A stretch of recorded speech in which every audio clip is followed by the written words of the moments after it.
Well class 10th RBSC, क्या हालचाल सभी के। आज आपके 2025 के सेशन का जो है पहला पेपर हो चुका है इंग्लिश का, और मैं उम्मीद करता हूँ सभी बच्चों का एग्जाम अच्छा गया होगा। It was a piece of cake, I think that. तो चलिए इसी के साथ जो है पेपर डिस्कस करेंगे हम लोग कि कैसा पेपर जो है हमारा गया। सभी आंसर्स को गो थ्रू करेंगे, आप भी जो है अपने आंसर्स को गो थ्रू करें साथ में कि कैसा आपका पेपर गया है। चलिए पहले क्वेश्चन पे आते हैं। अनसीन पैसेज है जो कि आपका 6 नंबर के 6 क्वेश्चंस करेंगे। इसमें मैं पैसेज पढ़े बिना हम लोग डायरेक्ट आंसर्स को डिस्कस करते हैं। पैसेज आप लोगों ने पढ़ रखा है, ठीक है। तो let's just go to the very first question. ये कहता है Anand Bharati is located in a house called. Anand Bharati जो स्कूल या जो स्ट्रक्चर है जहाँ पे बच्चे सीख रहे हैं वो वहां पे है, तो इसका आंसर आपके बी रहने वाला है, निदा। उसके बाद में नेक्स्ट क्वेश्चन पे आते हैं। सेकंड क्वेश्चन कहता है who studied in a small school. उस स्कूल में जो है कौन पढ़ता था, तो इसका आंसर जो है आपका आंसर ए रहेगा, लिटिल गर्ल्स, छोटी बच्चियां जो है वहां पढ़ती थी। उसके बाद में थर्ड क्वेश्चन है a first generation learner is a person.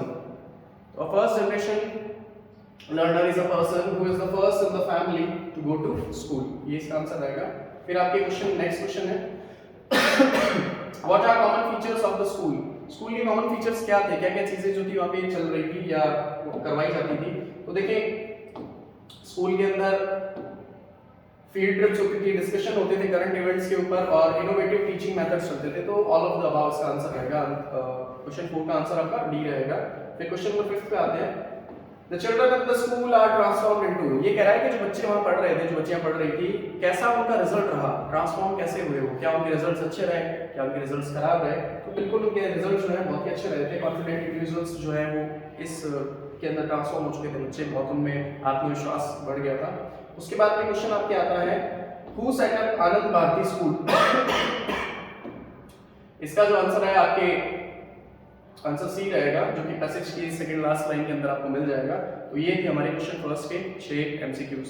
Next passage पे चलते हैं, उसको हमें पढ़ना पड़ेगा थोड़ा बहुत, क्वेश्चंस के साथ ही पढ़ते रहेंगे।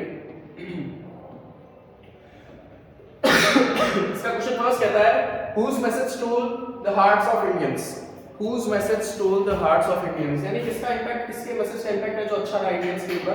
तो इसका आंसर जो है आपके यहां मिलेगा आपको The magic of Bapu's message has stolen the hearts of India's millions। ये इसका आंसर है, आसान सा था, इजीली हमें मिल गया। उसके बाद में नेक्स्ट सेकंड क्वेश्चन क्या कहता है इसका Who became India's soldiers of freedom। यानी कि भारत के अंदर जो है फ्रीडम के समय सोल्जर्स बनने का काम किसने किया। आगे देखते हैं, तो इसका आंसर आपको मिलेगा, देखिए यहाँ पे इसका आंसर है आपका मैन।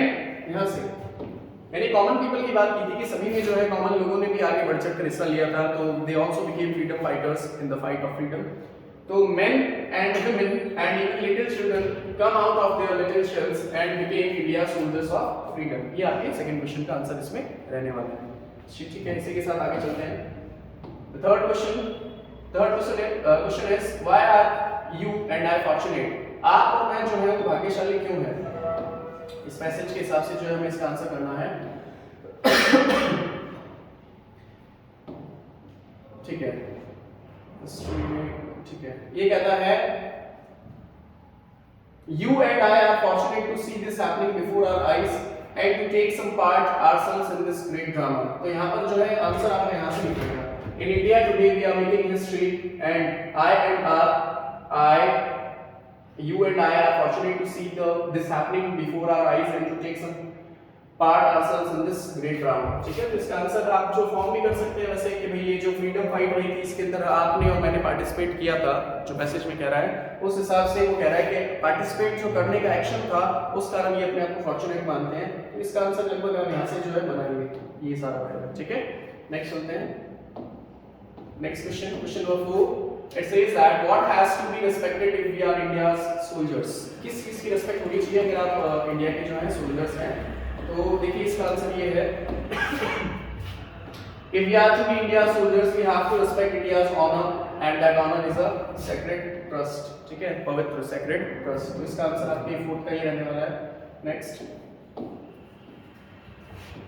फिफ्थ पे आते हैं। फिफ्थ क्वेश्चन कहता है why should anything not be hidden. क्यों कोई चीज जो है वो छुपाई नहीं जानी चाहिए। देखिएगा कोशिश करते हैं मिले हम सभी को आंसर इसका, कोई चीज क्यों छुपाई नहीं जानी चाहिए। if we are able to it is not easy matter to decide right and what you like the session asks you to apply whenever you never do anything in secret or anything that you would wish to hide. Question क्या था हमारा question था question था why should anything not be hidden। कोई चीज क्यों छुपी नहीं होनी चाहिए। इसका आंसर है never do anything in secret or anything that you would wish to hide। For the desire to hide anything means that you are afraid। कुल मिला के इसका आंसर आपको यही मिलेगा। ये कह रहा है कि ऐसा कोई भी काम आपको नहीं करना चाहिए जिसको आप फिर बाद में चाहेंगे ये सबसे छिपा रहे, क्योंकि अगर आप ऐसा करते हैं तो बाद में आप afraid, you will become afraid of that particular action और आप चाहेंगे that people should not know about that। तो ये इसका आंसर रहेगा यहाँ पे। नेक्स्ट क्वेश्चन पे हम चलते हैं। नेक्स्ट क्वेश्चन आपका क्या कहता है? Question number 6 why cannot be done sorry what cannot be done under बाबूजी's leadership, यानी कि बाबूजी's की लीडरशिप में क्या नहीं किया जा सकता। what cannot be done under बाबूजी's leadership, कोई बात नहीं, ठीक है, देखते हैं इसका आंसर मिलेगा। यहाँ तक नहीं पढ़ा था, ऐसा कुछ नहीं था इसमें, ठीक है। नेक्स्ट हम चलते हैं आगे। नेक्स्ट हम जो है आगे चलते हैं मतलब यहाँ पे भी इसका आंसर मुझे मिला था, ठीक है। You know that in our great freedom movement under Bapuji's leadership, there is no room for secrecy or hiding. We have nothing to hide। हाँ ठीक है, ये कह रहा है कि इसका आंसर यहाँ रहने वाला है आपका।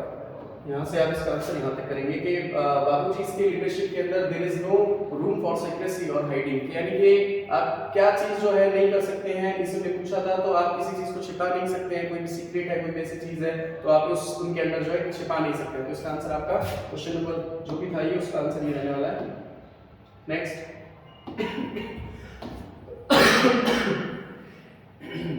How will you grow up if you are unafraid, ठीक है। इसमें पूछा है क्वेश्चन नंबर 7 कि अगर आप अनअफ्रेड रहेंगे, आप किसी चीज से डरेंगे नहीं तो आप कैसे ग्रो अप करेंगे।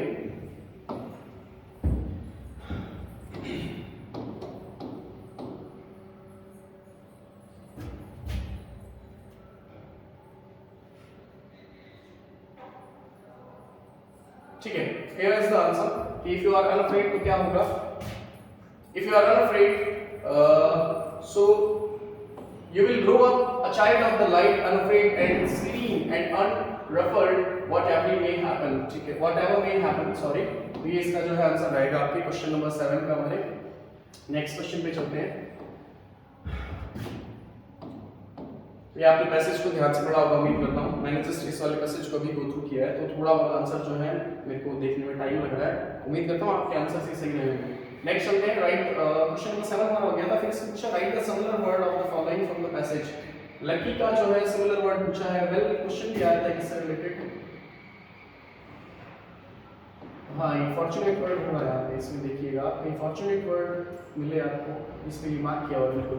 हाँ, तो इसका लकी का सिनोनिम पूछा ना फॉर्चुनेट, ठीक है, भाग्यशाली। Next question, what is the next question, what is the next question.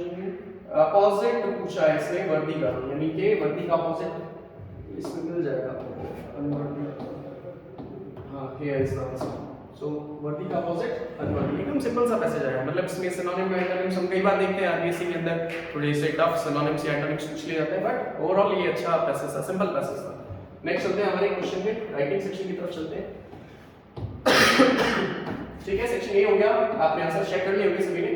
Section B जो है राइटिंग सेक्शन, देखिए इसमें डिस्कस करने का कुछ भी नहीं है।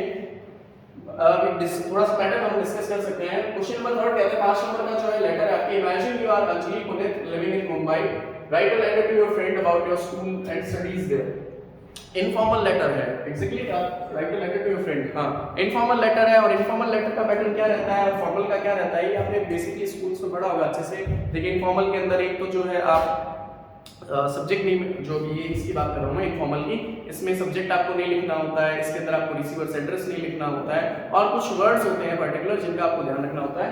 तो एकदम आसान सा आया था, you just need to tell about your studies and how your school is going over there to your friend. I hope आपका स्पीकर सही हुआ होगा। नेक्स्ट है, इसमें और ऑप्शन आया था, you are Paresh Karan studying in 10th class GSS Jodhpur, your board examination is near but you do not have English teacher in your school, write an email. अच्छा, ईमेल आया था principal of your school to, ठीक है। Email का pattern भी लगभग आपका simple ही रहता है, और ईमेल के अंदर एक थोड़ा सा इजीनेस ये रहती है कि बच्चों को पैटर्न याद हो जाता है, एक नॉर्मल सा पैटर्न होता है और थोड़ा शॉर्ट राइटिंग करनी पड़ती है, ज़्यादा आपको लिखना नहीं होता। लेटर में फिर भी आपको जो मेन बॉडी होती है उसमें आपको काफ़ी ज़्यादा लिखना होता है, बट मेल में इतना नहीं लिखना होता। और इसके अंदर आपसे पूछा है, कहा गया है कि आपको मेल लिखना है, किसको मेल लिखना है, प्रिंसिपल को, किस लिए कि आपके स्कूल में इंग्लिश टीचर जो है वो वेकेंट है उनकी पोस्ट, तो उनकी पोस्ट पर किसी को लाया जाए so that you can continue your studies. I hope सभी का सही क्या होगा। रीडिंग सेक्शन को, राइटिंग सेक्शन को हम कुछ खास डिस्कस कर नहीं सकते। फिर है स्टोरी आई थी इसके अंदर। स्टोरी कौन सी आई थी भैया आपके? स्टोरी आसान सी ही आती है, देखिए दो स्टोरीज आई है, once on a winter morning of farmer, हाँ फार्मर एंड स्नेक वाली स्टोरी। वेल बेसिकली क्या है इस स्टोरी के अंदर, फार्मर एंड स्नेक, एक फार्मर होता है, he was a very honest one and very hard working. एक बार सुबह वो अपनी फील्ड की तरफ जा रहा होता है तो he found a snake over there, और बहुत सर्द दिन होता है, बहुत सुबह सुबह जो बहुत सर्दी होती है, तो he found a snake in his field lying there. तो उसने देखा कि जो वो स्नेक था वो सर्दी से बहुत ज़्यादा परेशान था और वो उसकी हालत ख़राब हो रही थी, उसकी कंडीशन सही नहीं थी, ठीक है, वो चल भी नहीं पा रहा था and he was about to die.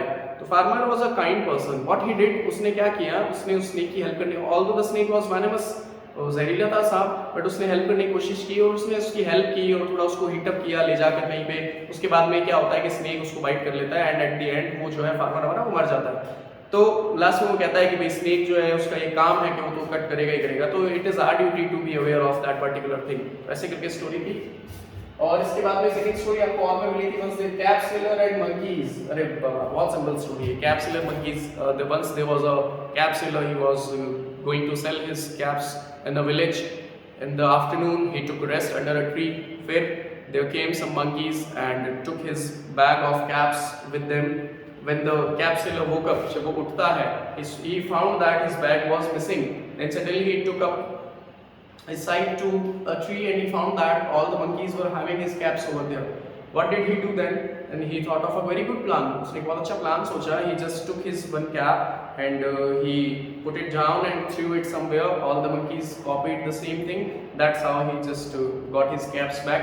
और जो है moral तबीयत ज़्यादा सही नहीं है आज, खांसी बहुत ज़्यादा हो रही है। तो आपको टाइटल और मॉरल लिखना होता है। मॉरल इसका क्या रहेगा भाई कि बुद्धिमता, जो बुद्धिमानी है वो आपके फिजिकल स्ट्रेंथ से ज़्यादा इंपॉर्टेंट होती है। Well where physical strength doesn't work, your mind can win over there, right? With this, let's move to the next question. इसमें बेटा पैराग्राफ राइटिंग मांगी है आपसे। अब देखिए, there's a picture given in this and the examiner has asked you to write about this. So what we are seeing over here, there's a garden or particular ground in this and some students are trying to clean that particular area. तो इसमें mainly जो है cleanliness के ऊपर बात की है, सफाई के ऊपर बात की है। तो 80 वर्ड्स लिखना बहुत सिंपल है, आप 8-9 लाइन लिखोगे, मतलब बहुत सारा लिखने को है, आपको तो सिर्फ 80 वर्ड्स लिखने थे। आई होप सभी ने ये किया होगा। फिर इसमें भी और मैं आपको दिया था टीचर्स डे पे, टीचर्स डे सेलिब्रेशन पर लिखने के लिए दिया था, तो दोनों ही इजी चीजें हमें मिल गई होंगी। उम्मीद करता हूं मतलब आपने बहुत अच्छी क्रिएटिव राइटिंग लिखाई होगी, अच्छे वर्ड्स यूज किए होंगे। Fine, with this let's move to the very important topic, that is C section, grammar section. यहाँ पर थोड़ा सा क्या होता है, कई चीजें आती होंगी, हमसे गलतियां हो जाती हैं, देखते हैं आपसे भी ये कभी हुई है। Let's discuss this. पहले है जो आपके टेंसेस से रिलेटेड है। कोई भी टीचर टेंस पढ़ाते हुए जो प्रेजेंट सिंपल टेंस पढ़ाता है तो वो बताता है आपको क्या चीज़ें कि जैसे साइंटिफिक फैक्ट्स होते हैं, हिस्टोरिकल, ये आपके नॉट हिस्टोरिकल, साइंटिफिक फैक्ट्स हो गए, आपके जो सार्वभौमिक सत्य जिसको हम हिंदी के अंदर बोलते हैं, इंग्लिश के अंदर इसी से रिलेटेड क्वेश्चन सबसे पहले पूछ लिया आपके पेपर के अंदर। इसने कहा है the sun dash in the east. अब सभी को पता है कि सर ये एक नेचुरल फिनोमेना है, इसके अंदर जो भी सेंटेंसेस आते हैं प्रेजेंट सिंपल में बनते हैं। तो सन राइज नहीं, इसका हो जाएगा answer the sun rises in the east. ये सर यूनिवर्सल ट्रूथ है, सभी को पता है, प्रेजेंट सिंपल में जाएगा, ठीक है। The sun rises in the east. Next है we dash board exams for 15 days, for 15 days. यहाँ पर ये कीवर्ड्स हैं, इन पे ध्यान दें आप। तो ये आपको पास्ट और फ्यूचर की बात बिल्कुल नहीं कर रहा है, यहाँ पे फॉर 15 डेज आपको इशारा करना चाह रहा है कि ये जो टेंस है इसके अंदर परफेक्ट कंटीन्यूअस, कौन सा प्रेजेंट का परफेक्ट कंटीन्यूअस उसकी बात की गई है। तो वी के साथ आपके आएगा हैव, वी हैव बीन और verb ING, we have been taking, we have been taking board exams for 15 days. अच्छा मैं एक बात बताता हूँ, जैसे आपको हम थोड़ा सा पेपर से हट के मैं बात करता हूँ। हम कहते हैं कि मैं पेपर दे रहा हूँ, I am giving my test, I am giving my exam. तो गिविंग नहीं होता है, अगर आप एग्जाम दे रहे हैं ना तो भी आप बहुत टेक का यूज करते हैं। I am taking my exams, as a student आप यही कहोगे मेरे 10 दिन से एग्जाम चल रहे हैं तो I have been taking my exams for last 10 days. Fine, तो इसका आंसर हैव बीन टेकिंग हो जाएगा। नेक्स्ट थर्ड क्वेश्चन कहता है my brother dash here on next Monday. बहुत ही आसान सा क्वेश्चन है। नेक्स्ट मंडे, ये नेक्स्ट मंडे आपको फ्यूचर की तरफ डिनोट कर रहा है, ठीक है। सॉरी, और फ्यूचर की तरफ डिनोट कर रहा है। सर ये नहीं होगा, पास्ट है, प्रेजेंट है, ये नहीं होगा। इसका आंसर विल रीच रहेगा कि my brother will reach here on next Monday. इस वाले कॉन्सेप्ट से क्वेश्चन आता ही आता है हमेशा। एक तो आपके प्रेजेंट के सिंबल से और एक आपके जो है पास्ट के परफेक्ट के साथ में जो दो एक्शंस होते हैं उनसे आता है। The patient dash die before the doctor came. देखिए बिफोर द डॉक्टर केम, दो एक्शंस हुए हैं पास्ट के अंदर। जब पास्ट में दो एक्शंस होते हैं और दोनों के बीच में गैप ऑफ टाइम रहता है तो जो पहला एक्शन होता है वो पास्ट परफेक्ट में बनता है। तो पेशेंट का मर जाना डॉक्टर के आने से पहले, तो पेशेंट पहले मर गया था, ठीक है। तो ये जो टेंस है हेड के साथ थर्ड फॉर्म, ये आपके आंसर बी रहेगा इसका, ठीक है। एक बार देख लेते हैं। The patient had died before the doctor केम, ये इसका आंसर रहेगा।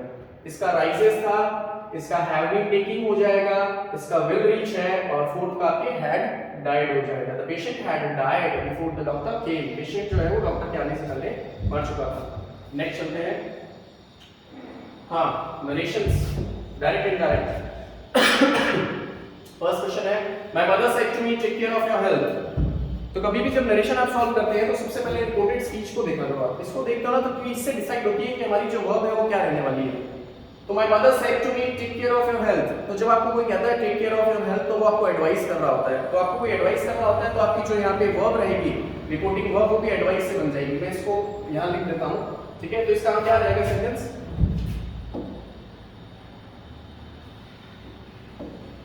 इसको बनाते हैं। My mother said to me का हो जाएगा my mother,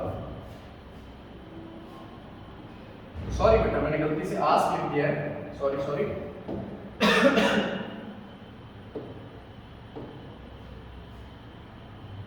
my mother advised, SED होगा, ये भी ध्यान रखें। वर्ब जो है S से होती है, C से नहीं होती। माय मदर एडवाइज्ड मी, ठीक है। इंपैरेटिव सेंटेंस है, सजेशंस आ रहे हैं, सजेशंस, ऑर्डर्स, रिक्वेस्ट, कमांड्स, ये इंपैरेटिव होते हैं। इंपैरेटिव है तो आपका कनेक्टिव टू रहेगा। Fine, my mother advised me to, इसके बाद में टू टेक केयर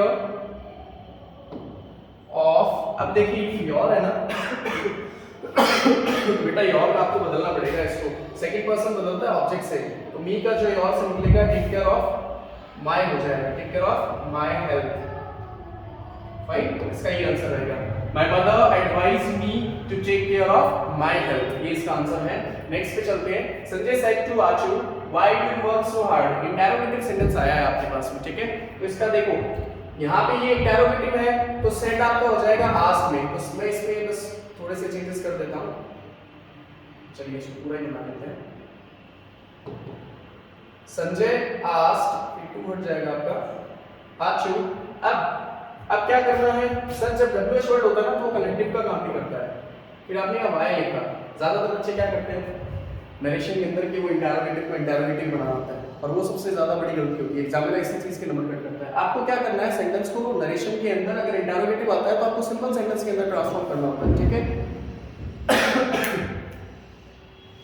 अब तो संजय आस्क्ड आचू व्हाई, अब यू जो है वो बदलेगा किससे, पहले तो आचू से, तो why he.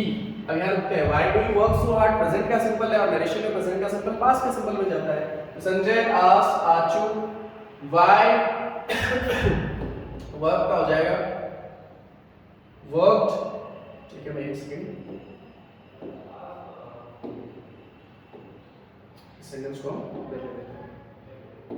Sanjay asked Achu why he worked so hard, why he worked so hard और फुल स्टॉप। गलती से भी क्वेश्चन मार्क मत लगाएं क्योंकि नरेशन के अंदर जब भी इंटरोगेटिव सेंटेंस आता है तो हमें उस सेंटेंस को सिंपल करना होता है। इसका बनेगा Sanjay asked Achu why he worked so hard. Present simple था तो आपने पास्ट सिंपल कर दिया और इंटरोगेटिव को सिंपल बना दिया, ठीक है। आगे चलते हैं। अब आता है आपके सब्जेक्ट वर्ब एग्रीमेंट, ठीक है। सब्जेक्ट वर्ब एग्रीमेंट के अंदर ध्यान दीजिएगा बेटा, इधर ये कह रहा है madam as well as your brothers, madam as well as your brothers dash here every day.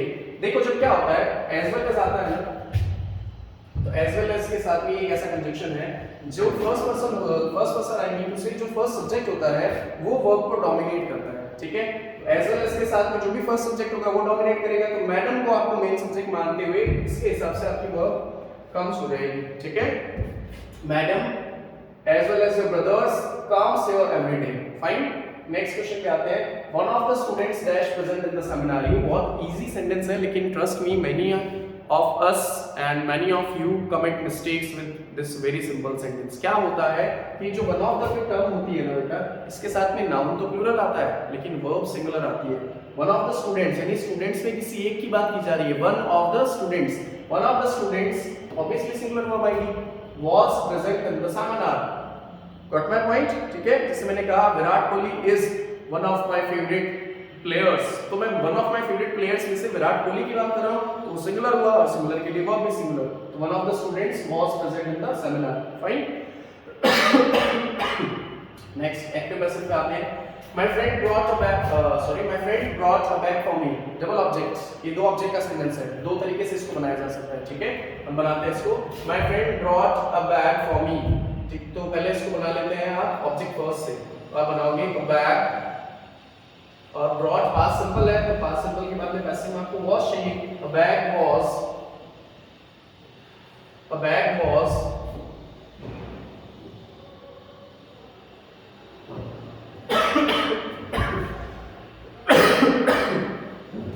a bag was brought for me by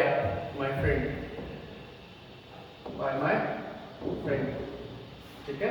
इसका ये आंसर है, a bag was brought for me by my friend। और इसका दूसरा क्या हो सकता था, जब आप be को सब्जेक्ट बनाते हो सेंटेंस बन जाता, a bag की जगह आप करते I was brought क्या a bag by my friend, ठीक है, ऐसा बन जाता। तो क्या बनता, I was brought a bag by my friend, फिर for me हट जाता उसमें। अब अगला है मैडम टीचर्स इंग्लिश, एकदम आसान सा सेंटेंस है। इंग्लिश को आपने जो है सब्जेक्ट बनाया, इंग्लिश बाय मैडम टीचर्स है, प्रेजेंट सिंपल है तो इज़ार लेना पड़ेगा, तो इंग्लिश के साथ आएगा इज, इंग्लिश इज TAUGHT, ठीक है। English is taught to us by madam, English is taught to us by madam, ठीक है। और कैसे बन सकता था, ये भी डबल ऑब्जेक्ट है, देखो अस और इंग्लिश, जब आप अस को सब्जेक्ट बनाते तो भी बन सकता था क्या, we are taught English by a या बाय मैडम, आर नहीं आता, ओ यू आर, ठीक है।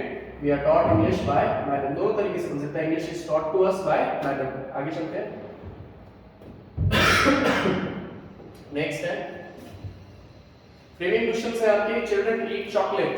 तो देखो इसमें क्या होता है फ्रेमिंग क्वेश्चंस के अंदर, मतलब आपको इंडायरेक्टली वर्ड दिया होता है, बस टेंस को पकड़ के सही हेल्पिंग वर्ब का यूज करना है। चिल्ड्रन ईट चॉकलेट्स, प्रेजेंट सिंपल है, तो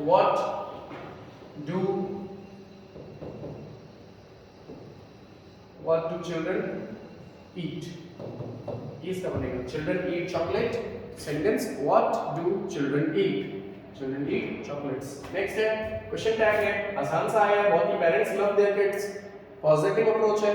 जब आपका सेंटेंस पॉजिटिव होता है तो आपकी अप्रोच नेगेटिव करनी होती है। Parents love their kids, present का सिंपल है और प्रेजेंट का सिंपल है, तो आपको हेल्पिंग वर्ब्स क्या आएगी, डू, ठीक है। और एक सेकंड देखिए, पेरेंट्स लव देयर किड्स, तो आपको करना पड़ेगा डोंट दे, ठीक है, डोंट दे करना पड़ेगा। अगर डोंट पेरेंट्स करोगे तो गलत हो जाएगा, प्रोनाउन लाना पड़ता है आपको, ध्यान रखिए, ठीक है, डोंट दे।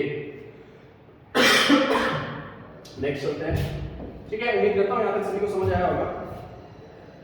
ओके, देखिए ये पैसेज जो है आपके सीन पैसेज है, तो हम इसके डायरेक्ट क्वेश्चंस उसको डिस्कस करते हैं, क्योंकि हमें आने चाहिए, बेसिकली हमने साल भर पढ़ाई की है तो ये क्वेश्चंस हमें आने चाहिए बिना पैसेज को पढ़े भी, ठीक है। आप पैसेज देख लेना अपना, फिर भी हम आंसर डिस्कस करते हैं।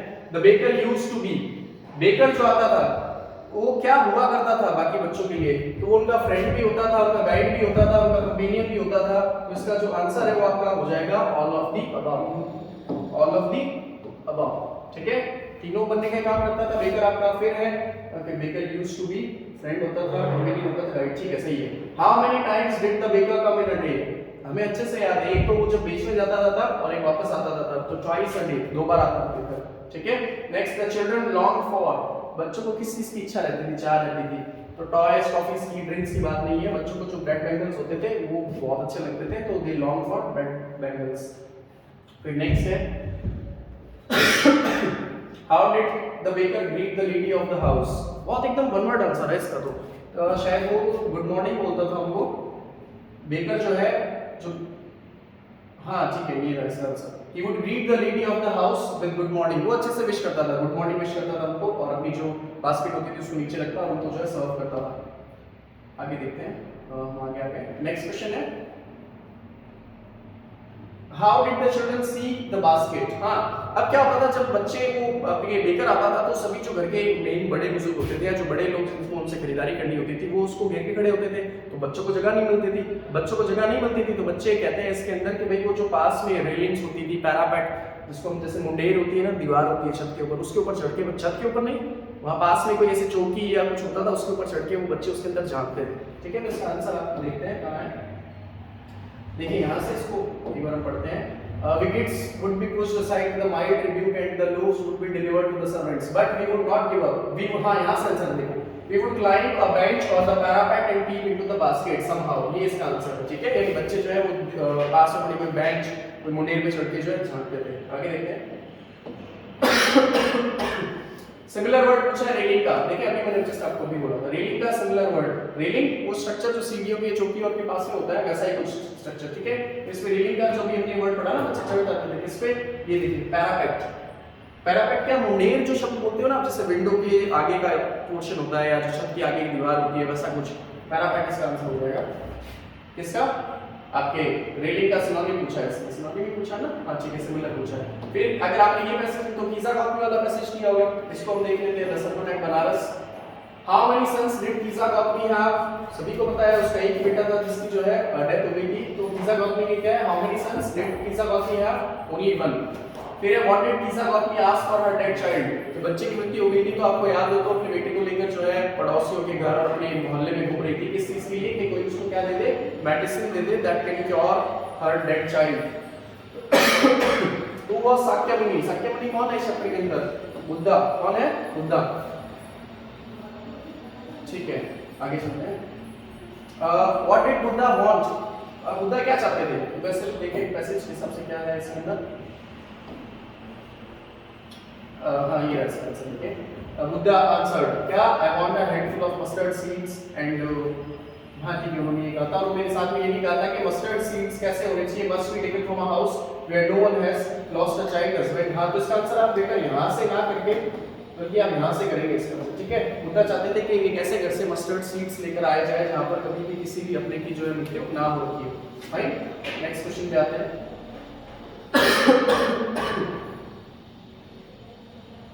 which question was asked by Giza Gopni from the people,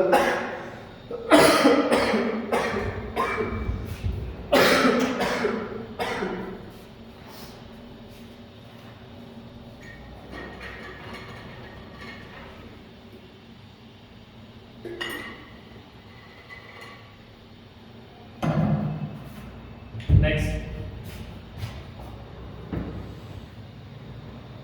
ठीक है, which question was asked by Giza Gopni from the people, लोगों से जो है Giza Gopni से क्या सवाल पूछे गए थे, by Giza Gopni from the people, Giza Gopni ने लोगों से क्या पूछा था, तो वही जो इसके अंदर गौतम बुद्धा ने कहा था कि भाई ऐसे घर जाओ जहाँ पे किसी की मृत्यु ना होती हो, वहाँ से मस्टर्ड सीड लाओ, तो वो लोगों से पूछ रही थी क्या क्वेश्चन, देखिए she asked did a son, daughter, father, mother die in your family, ठीक है, मतलब ये आंसर था कि she asked people that has anybody died in your family, तो ये क्वेश्चन उसका होता है, राइट। नेक्स्ट, बहुत आसान मतलब पैसेज आया है, इसमें कुछ भी टफ था नहीं अभी तक, right the similar word of the he का सिमिलर वर्ड हमें मिला था ऊपर, वो मेडिसिन क्योर वर्ड कहीं दिख रहा है आपको, ठीक है, आगे चलते हैं, मेडिसिन दैट पीपल सेड, ठीक है, हाँ ये रहा, दिस इज द आंसर, ठीक है, सॉरी, क्योर ठीक करना, उपचार करना, फाइन, ये का अर्थ ये होता है। नेक्स्ट चलते हैं, ये आपका हो गया सीन पैसेज, दोनों पैसेज हमने देख लिए हैं। इसके बाद हम चलते हैं हमारे क्वेश्चन आंसर्स वाले सेक्शन पे। क्वेश्चन से आपके बेटा ज़्यादा टफ नहीं आए थे, एक अच्छा स्टैंडर्ड का पेपर था नो डाउट, लेकिन आपने अच्छे से थोड़ा बहुत भी पढ़ा तो पेपर सही पेपर था आपका। अब ये कह रहा है कि कोई भी थीम करना है आपको, हम सारे डिस्कस करेंगे। What is the story about Kodavu peoples descent. हाँ, ये क्वेश्चन इसलिए बोला है कि भाई जो आप पूर्व का आप चैप्टर पढ़ते हो तो वहाँ के लोगों के बारे में जो है क्या लोगों की राय थी। तो वो कहते थे कि भाई ये जो अरब से है, ठीक है, ये लोग जो है बाहर से आए हैं, they are not the local of that particular place, ठीक है, एंड मार्शल रेस उनको बोला गया था, मतलब योद्धा टाइप के पर्सन हुआ करते थे वो। फाइट तो उनके ड्रेसअप के बारे में और वो कहाँ से बिलोंग करते थे उन सब चीज़ों के बारे में जो है बोला गया था कि अरब से बिलोंग करते हैं ये लोग शायद, ठीक है। नेक्स्ट क्वेश्चन है हाउ डिड वली प्लान हर बस राइड। बहुत ही सिंपल क्वेश्चन पूछा है, पर वली ने बस राइड जो कैसे प्लान की थी। Well she planned it very well. How? She just noticed all the things. She just noticed the time of the arrival of the bus and departure of the bus, and she even noticed that at the same time of the arrival of the bus, her mother used to sleep in the afternoon time. She took the advantage of this and she just planned her journey and had a very good ride in that bus. ऐसा करके जो इसका answer रहेगा। Why does Anne provide a brief sketch of her life? हाँ, in the diary of Anne Frank. तो and में जो है अपनी डायरी के अंदर अपना ब्रीफ स्केच उसने क्यों अपनी जो डायरी में लिखना शुरू किया, तो अपने बारे में इंट्रोड्यूस करते हुए उसने शुरू किया था। तो well and just did not treat her diary as a diary, she just treated her as a friend. उसने उसको एज अ फ्रेंड उसको ट्रीट किया था। She even gave a name to it, उसने अपनी डायरी को नेम दिया था, she named it Kitty, fine. तो ये कहती है, हाँ क्वेश्चन तो मैं भूल गया। तो एंड ने प्रोवाइड क्यों किया sketch, because she wanted to start she wanted to have a very good start, like she wanted to introduce herself to her diary because it was not just a diary, it was her friend, so she wanted to have a very good start with the diary, that's why she wrote her introduction in that. Next question है, why do you think, sorry, who do you think helped the narrator to reach safely the black aeroplane। देखिए black aeroplane वाले question के अंदर जब chapter खत्म होता है तब सभी बच्चों के पास में ऑब्वियसली डाउट होता है कि सर एक्चुअली में किसने हेल्प की, क्योंकि जब वो नीचे आता है तो वो रडार स्टेशन पे पूछता है, तो जो वहाँ पे रिसेप्शनिस्ट होती है या जो व्यक्ति महिला बैठी होती है वो कहती है कि there was no other plane in that storm, but इस बात पे सरप्राइज होता है। बेसिकली इसका आंसर यही होगा, it was his own confidence, it was his own skill which took him out of that particular storm, ठीक है, of that dangerous situation। तो इसका आंसर ये लिखेंगे कि उसके खुद का आत्मविश्वास, उसके स्किल्स जो है उसने हेल्प की थी उसको उसके एरोप्लेन को बाहर लाने में स्टॉर्म से। आगे चलते हैं 13th के अंदर any one of the following what does the site of the food madam him suggest. बहुत अच्छा क्वेश्चन है ये आपके इससे इस फर्स्ट स्लाइड। ये कह रहा है कि इस बात से क्या मतलब है, the site of the food madam him, तो सारा खेल इसी का ही तो था। जब उसने देखा कि उसके मदर जो है या उसकी फैमिली के अदर मेंबर्स थे they were eating their food, तो उसके मन में भी आया that I because he was very hungry for last 24 hours he wanted to have some food. Then his mother thought of a plan. What did she do? She just took a fish and flew nearer to him, but not exactly on that plateau where he was. हमारा seagull जहाँ था exactly उसकी मतलब उस प्लेटो से बस थोड़ा distance पे जो है फ्लाई करके रही। And the seagull was so hungry, young seagull was so hungry, just to have food he jumped off that cliff. जब उसको भूख बहुत तेज लगी तो उसने जंप किया वहाँ से and suddenly his wings flapped and he started flying. So this is what it suggests that the hunger, his sight, जो the sight of the food maddened him, इसका ये अर्थ है कि वो बहुत ज़्यादा ही पागल सा हो गया था, क्योंकि बहुत भूखा था वो, इसी कारण वो उड़ने भी लगा इसी मैडनेस के कारण। How did Mandela's hunger for freedom change his life? बहुत ही देखो शॉर्ट नोट पे बात करते हैं, क्योंकि आंसर आप सबकी अपनी अपनी लैंग्वेज होती है, बट मेन थीम की बात करते हैं। इसने कहा है कि मंडेला की जो हंगर फ्रीडम के लिए थी उसके कारण क्या उनके बदलाव आए जीवन के अंदर, तो वो दो चीज बोलते हैं। उन्होंने कहा था that the hunger of freedom has made a coward man has turned a coward man into a fearless man. उन्होंने कहा था कि मैं कावर्ड मतलब कहते हैं कि मैं कावर्ड था, but after having this freedom this hunger of freedom I change myself या it change me into the fearless man. फिर वो कहता है कि मैं जो है पहले बहुत लॉ को मानता था, बट अब मैं लॉ अबाइडिंग पर्सन हो चुका हूँ। तो ये कुछ चीज़ें थी जो इन्होंने उनको कम्प्लीटली चेंज किया था। एक बहुत ही अच्छा क्वेश्चन का आंसर इसमें लिखा जा सकता है इसी थीम को कैरी ऑन करके। नेक्स्ट चलते हैं हम हमारे 14th क्वेश्चन पे ये कहता है right the character sketch of Natalya. Natalya का कैरेक्टर बहुत आसान है, मेन चीज है she was a quarrelsome person, quarrelling person, उसको क्वारल करना बहुत अच्छा लगता था, बहस करना उसको मतलब ये बहुत आनंद आ जाता था उसको, क्या बहस करने को मिली। जैसे ही लोगों एंटर होता है 2 मिनट उनकी बात होती है, वो उसकी तारीफ करती है, फिर जब वो आते हैं ऑक्शन विंडोज के ऊपर उनकी बात, तो they started having quarrels and like fights, fight in the sense words fight, okay. तो नतालिया के बारे में आप ये चीजें लिख सकते हो, ये लिख सकते हो, हाँ she was a good house maker, she was 25 year old and Lomo thought that she could be her best partner, so those were the things about Natalia, but main चीज इसके क्वारल के ऊपर आपको लिखनी थी और जो भी इससे रिलेटेड इंसिडेंट्स थे वो मेंशन करने थे। नेक्स्ट, हाँ लव सिक कैट भी बोल सकते हो, लोगों को पसंद भी करती थी वो। Next, describe the story of the play the proposal. देखिए इसी से रिलेटेड क्वेश्चन आ गया, तो बहुत ही बड़ा ये जो है प्ले है। प्रपोजल के अंदर लोमो नाम का एक कैरेक्टर होता है, नतालिया और चुबोको की जो है वो बेटी होती है नतालिया। तो लोमो जो है वो 35 इयर्स ओल्ड और उसको पैल्पिटेशन का इशू था, यानी उसकी हेल्थ अच्छी नहीं रहती थी, उसको हेल्थ इशू था and he just went to Chubukov's house and directly told to Natalya's father that I want to marry your daughter. इस बात पे उसके पिता खुश बहुत होते हैं। ओवरऑल ये बहुत लेंथी क्वेश्चन है, इसको आपने अच्छे से किया होगा। मेन बात आपको बस स्टोरी के बारे में लिखना था कि लोमो जो है शादी करना चाहता था, लेकिन Chubukov, Natalya, Lomov, they all 3 of them were very quarrelling people, छोटी छोटी बातों पर बहुत क्वारल करते थे, but at the end of the story both of them got married happily. Fine, आगे चलते हैं 15th पे स्टैंजास पे आते हैं। स्टैंजा पढ़ने की नीड नहीं है, क्वेश्चन भी आते हैं। What is the meaning of epistemology? आप मुझे बताएं एपिस्टेमोलॉजी का अर्थ क्या है? तो देखो साइकोलॉजिकल स्टडी होती है ना जो नेचर की, उसके लिए ये वर्ड यूज हुआ है। देखिए लाइन कहाँ थी, द एपिस्टेमोलॉजी ऑफ लॉस, यानी द नेचर ऑफ लॉस। तो इसके अंदर आप लिखेंगे यही सारी चीजें कि साइकोलॉजिकल स्टडी जो होती है नेचर की, उसको एपिस्टेमोलॉजी बोला जाता है। Fine, nature of laws. Next है what is the boy learning in the poem? इस पोम के अंदर, बॉल पोम के अंदर बच्चा क्या सीख रहा है? In the ball poem the boy is learning to take care of his own things, कैसे खुद की चीजों का ध्यान रखना है, and how to overcome the loss he faced in his life, और कैसे जो जीवन में नुकसान हुए हैं उनको उसको फेस करना है, ओवरकम करना है, all these things, and he also learned that how to be a responsible person in this world। ये सारी चीजें उसने सीखी थी। फिर इसमें आपको बहुत ही आसान सी पोम है हमारी, ठीक है, the way a crow shook down on me the dust of snow from a hemlock tree। dust of snow से आया है। इसमें क्वेश्चन है what is a dust of snow? तो dust of snow क्या है? well the dust of, मतलब किसी बच्चे ने सिर्फ आंख बंद करके सुना है ना टीचर, तो तू भी उसको याद रहेगा। Dust of snow are the fine particles of snow, जो कि पेड़ के ऊपर बने हुए थे, बस दैट्स इट। फिर है right the reference of hemlock tree. अब हेमलॉक ट्री के बारे में लिखने को there are many things, although Robert Frost जो है हमारे poet, he took the nature of hemlock tree in a positive way। he said that although hemlock tree जो होता है it is a venomous tree, ठीक है, but उसने कहा कि मेरे उस दिन के लिए जो हेमलॉक ट्री का रोल था it was very good because it change my mood from sad to happy. Overall जो है इसका रेफरेंस यही रहेगा कि भाई उसने उस पेड़ का रोल इस पोम के अंदर और पोएट के साथ में क्या रहा। आगे है what does fire stand for? बहुत ही आसान है, डिजायर, ग्रीड। तो इन the pome fire and ice Robert Frost says that fire stands for desire and greed, और आइस पूछता तो hatred. Next, how does the poet suggest that you identify the lion?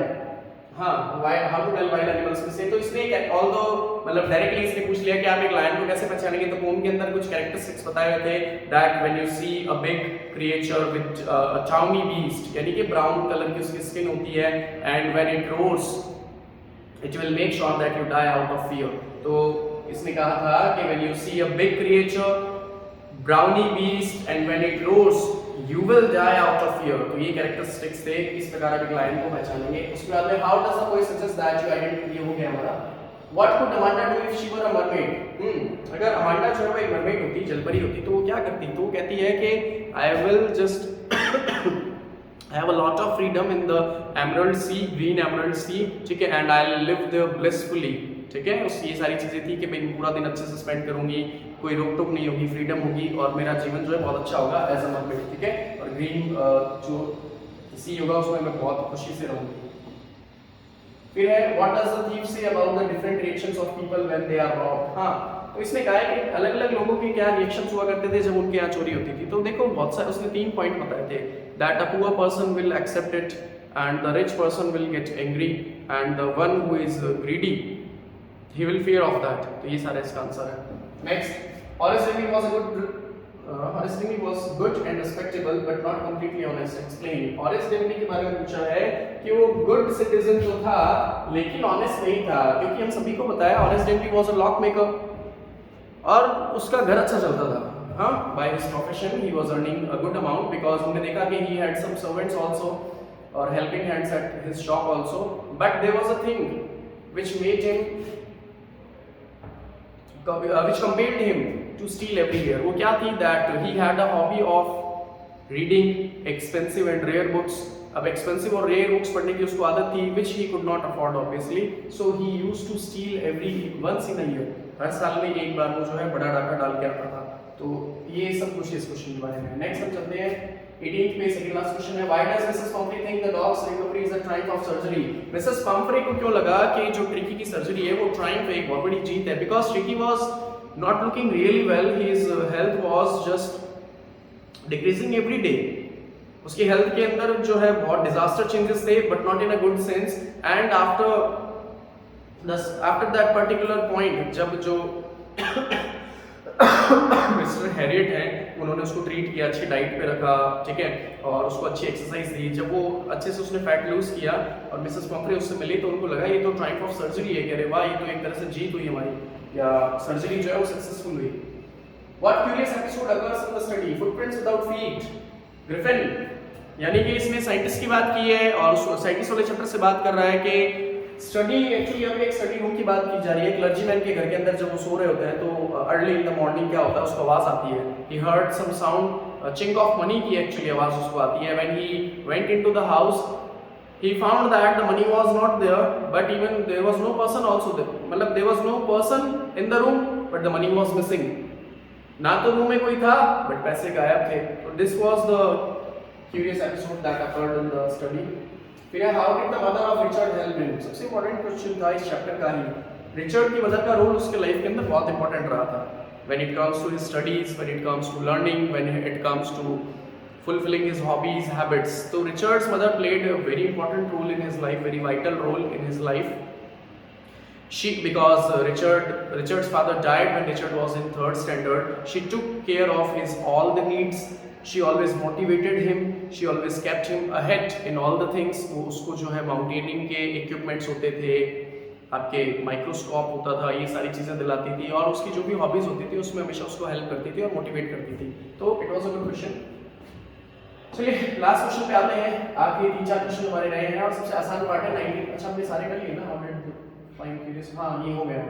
उम्मीद करता हूँ आपके क्वेश्चन सही रहे होंगे सभी के, क्योंकि इतना टफ बेटा पेपर नहीं आया था आपका, इजी टू गो था। ओके, नेक्स्ट, ऑजिबल is expecting to get a very important. हाँ, ऑजिबल जो कि हमारा सीक्रेट एजेंट था वो किस चीज का वेट कर रहा था, उसके होटल रूम में क्या आने वाला था, तो यहाँ पे रिपोर्ट आने वाली थी जो मैक्स लेने गया था। After that Dash is invited to a grand party. हाँ, ग्रैंड पार्टी में कौन गई थी? बेल मटिल्डा गई थी, याद है सभी को, ठीक है, वहीं पे जो उसका नेकलेस खो जाता है। After that what was the name of Holi? Holi का नाम क्या था? Her name was Sulekha. Sulekha, Sulekha, हाँ सही। Next last question, dash is a well known book of nursery rhymes in English. इससे इजी क्वेश्चन मुझे नहीं लगता है बच्चों कि आपके पेपर में कहीं आपको लिखेगा, मतलब 1 नंबर का क्वेश्चन नहीं, ठीक है। इसने कहा है, एक बार फिर से देख लें, dash is a well known book of nursery rhymes in English. Mother goose, तो आपको याद होगा book that saved the earth, इसमें मार्शियन के लोग जो हैं, मार्स प्लैनेट के लोग जो हैं वो हमारे ऊपर अटैक करने की सोच रहे होते हैं, लेकिन तभी क्या होता है, स्टोरी बहुत लंबी स्टोरी है ना। मदर गूस जो है वो किताब का नाम था जिसने हमें बचाया मार्स के लोगों से। फाइन, और कुछ क्वेश्चंस है हमारे पास में, सॉरी, ठीक है बेटा। तो जो इसी के साथ है आपके पेपर 2025 सेशन का इंग्लिश का कंप्लीट हो चुका है और मुझे लगता है कि ये पेपर आप सभी का जो है 6 के 6 सब्जेक्ट्स में से सबसे बेस्ट पेपर यही जाएगा, क्योंकि देखिए पेपर टफ नहीं था बेटा, इजी पेपर था और ग्रामर भी इसमें ज़्यादा टफ आपके आई नहीं थी, ठीक है। तो इसी के साथ आई एंड दिस क्लास और मैं आपको ऑल द बेस्ट कहता हूँ आपके अपकमिंग नेक्स्ट एग्जाम्स के लिए। अगर आपका पेपर अच्छा हुआ है तो ऑल द वेरी बेस्ट अगले एग्जाम्स के लिए। अगर अच्छा नहीं हुआ है तो भी कोई बात नहीं, still the thing is in your hand. अभी भी आपके पास में 5 एग्जाम्स हैं आपके बाकी। अगला एग्जाम आपका 12 तारीख को है, आई थिंक हिंदी का। बैठ के अच्छे से मेहनत करें और ईमानदारी से जो है पढ़ाई को अगले क्वेश्चन जो है डेडिकेट करें, एकदम ईमानदारी से। Fine, thank you so much, have a good day.